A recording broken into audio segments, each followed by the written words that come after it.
Your new album is called Experimenting with Mirrors.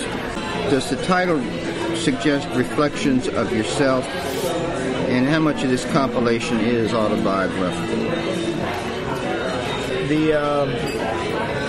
The title does reflect different shades and different perspectives. Experimenting with mirrors, because I like that, because when looking in the mirror, we always don't see what we think we see. There's fact and fiction in a reflection.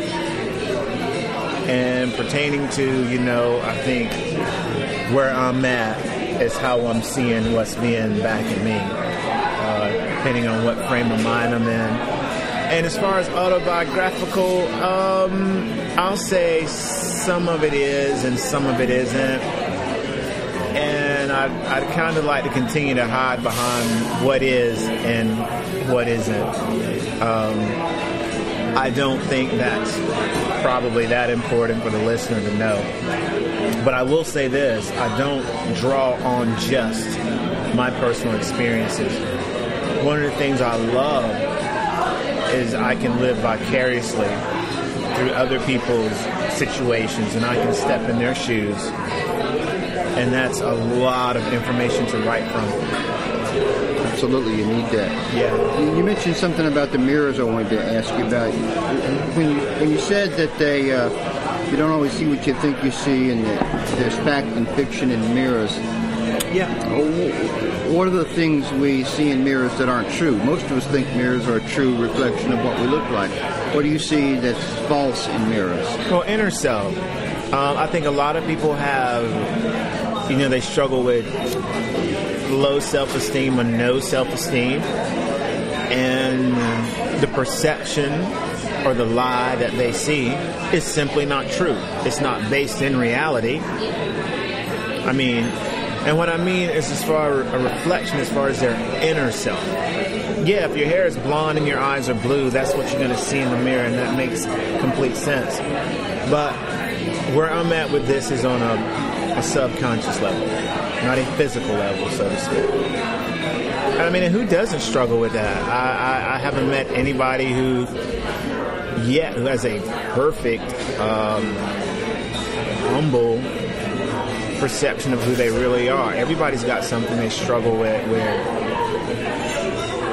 what they see isn't true. A lot of your songs seem to reveal the inner self and the people you sing about in the songs. In fact, very few of them talk about the surface stuff that much. They're all about the inner self, aren't they? Well, I don't mean to sound cliche, but anybody can write it's real easy to write from a shallow point of view, and I'm just not wired like that. I don't purposely try to create riddles or puzzles with my lyrics, but I've always been fascinated by shit that makes me think. It's kind of like a movie with 3 different endings, and I love interpretation being left up to the listener.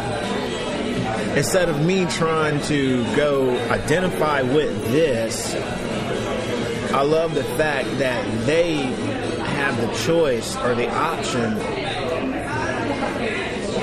by not me trying to persuade them, that when they do identify with it, it's really on a personal level. It's kind of like, well, what did you get out of this, or how did it make you feel, instead of this is the beginning, the middle, and the end, all laid out for you.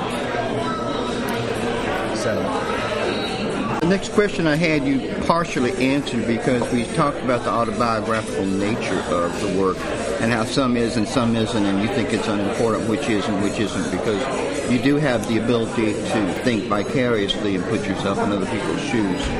Well, and also the names have been changed to protect the innocent and the guilty. And I think it's very, very, very important that, because I have a life, I've been in love, out of love, blah, blah, blah. you know, and so I've got a history, you know, and a present, and I think it's important that I'm just skittish. It's not like I've got a bunch of shit to hide, but I don't think it's important that people know who the characters are. How do you go about vicarious knowledge? How do you go about placing yourself in other people's shoes? How do you get the feelings that are involved with other people's experiences? Well, it's all, you know, it's all imagination. Like, let's say there may be a situation where you, for example, may be going through a breakup in a relationship, and we're friends, and you may have shared your side with me and how you feel, or you may be going through a life experience, and then what I may do is I may step subconsciously into your skin and be like, wow, what if that could be written down or put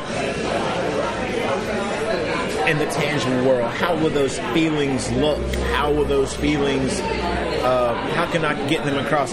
One of the songs I do is called Slow Car Moving, and the first lyric is, tires on broken gravel in the driveway, ghost in my house put to rest today.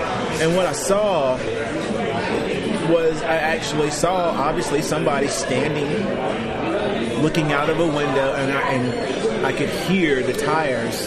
You know how gravel makes that sound. So now in that particular song, yeah. And I'm sorry to interrupt, but in that particular song, there wasn't an actual experience where either the person told you or you were there to see them looking out the window at the car. You were drawing, I mean, you can draw from someone else's feelings, and that was an image that came to you for those feelings. Exactly. Is that right? That I identify with because I'm the songwriter. I'm the guy who takes the thoughts, actions, and feelings and puts them in the real world via song, just like a guy who makes movies. So it has to come from somewhere. And so it came from, me imagining that will fit very well with this scenario, you know. So, I like that. That's very good. Yeah. There are frequent harmonies, and I don't know if that's looping or not, and other instruments played that flesh out songs, some very dramatically. Were there other choices considered, such as straight acoustic or bringing in a lot of other musicians, or has this always been your style? What's there? Where I'm at, right? It hasn't always. Well, am I right in the assessment? Yeah. Well, yes and no. Have I? I've been Of course, I started out as a solo artist. I think everyone does.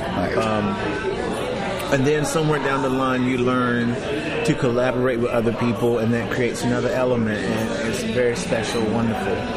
And then I think that those venture off into the path of songwriting and feel that they have something to say. Some people probably say they're a little bit more self-indulgent than others. So that would be the category I fall in.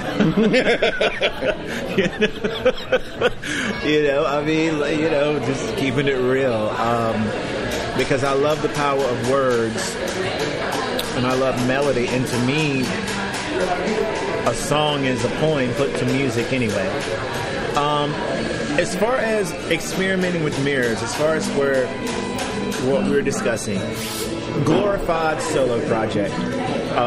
Bottom line, it is all about me. I've done, and I don't mean this to sound negative, but I've experienced the band situation numerous amounts of times. I've never done it as a solo artist before. I've always collaborated, whether I'd be the head writer or we'd all be democratic. So this is new to me. So after the last band I was in, I was like, I'm gonna do something different. I want complete control.